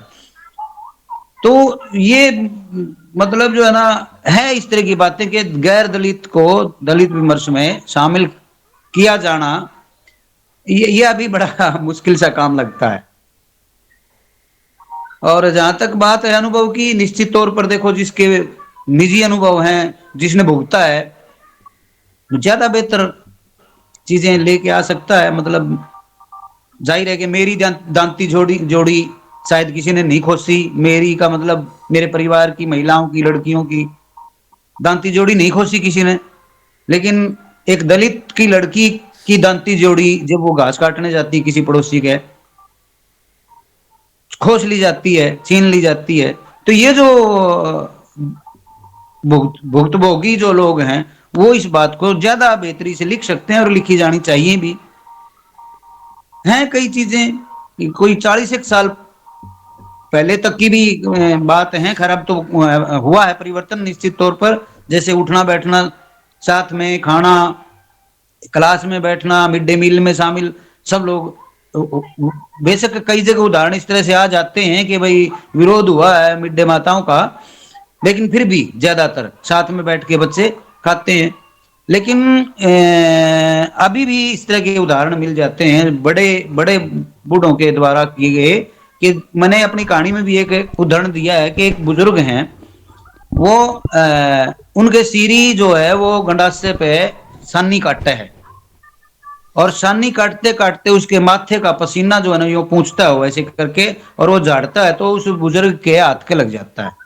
तो पहले तो वो वही उसको गाली देता है, और उसके बाद वो पानी का लोटा लेकर के चौतरी पे अपनी कलाई को घिसाता है, पानी डालता है। जब उसको एक दूसरा बंदा पूछता है कि क्या है बाबा या ताऊ, तो वो मतलब बहुत खराब भाषा में कहता है कि इसने चिंता मारा और मेरे को भी वो कर दिया, भेंट दिया। तो है ये चीजें अभी भी हैं, लेकिन फिर भी शिक्षा ने बहुत कुछ दिया है।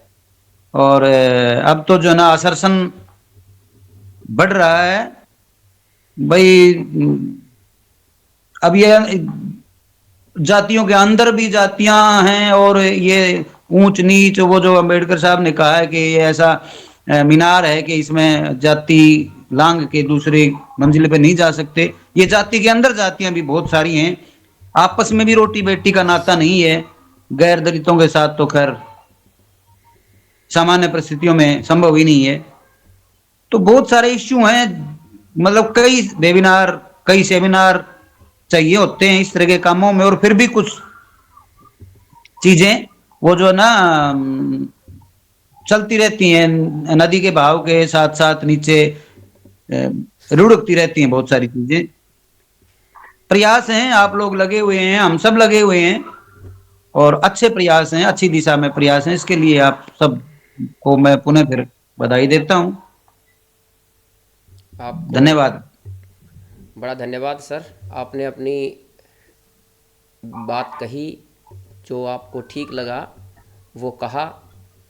मित्रों, कोई भी रचनाकार अपने काल को संबोधित है, और उसकी अपनी पीड़ाएं हैं, अपनी उसकी वेदनाएं हैं, अपनी संवेदनाएं हैं, अपनी भावनाएं हैं कि वो क्या लिखे, उसको क्या ज़्यादा उपयोगी लगता है। तो खैर चलो, ये विषय बहुत व्यापक है कि क्या लिखे लेखक, किस तरह का लिखे, ये उसकी निजी स्वायत्तता है, निजी उसकी बात है, निजी स्वतंत्रता है, निजी बात है उसकी।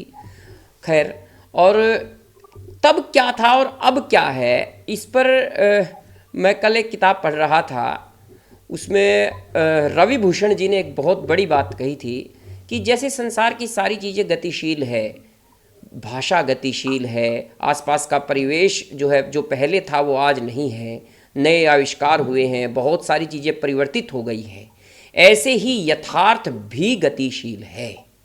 जब प्रेमचंद जी लिख रहे थे दूध का दाम, सवा सेर गेहूँ, सौभाग्य के कोड़े, उसके बाद जो है वो स्वर रांगे राघव के कब तक पुकारू में नहीं रह पाया, जो नटनियों को लेकर के जो उनका उपन्यास लिखा गया उसमें नहीं रह पाया। और उसके बाद जो लांगड़, राग दरबारी का जो लांगड़ है, जिसके माध्यम से दलित भी है जो और विकलांग भी है, जिसके माध्यम से श्रीलाल शुक्ल जी समस्या रख रहे हैं, वो स्वर फिर वो भी नहीं रह पाया। और आगे जा कर के जब हम वाल्मीकि जी की झूठन से परिचित होते हैं और आज बिल्कुल 1922 में लिखी जो है आवरण कहानी को देखते हैं विजय नावरिया की, तो ये स्वर बिल्कुल ही चेंज हो गया है, बिल्कुल अलग तरह का स्वर हो गया है।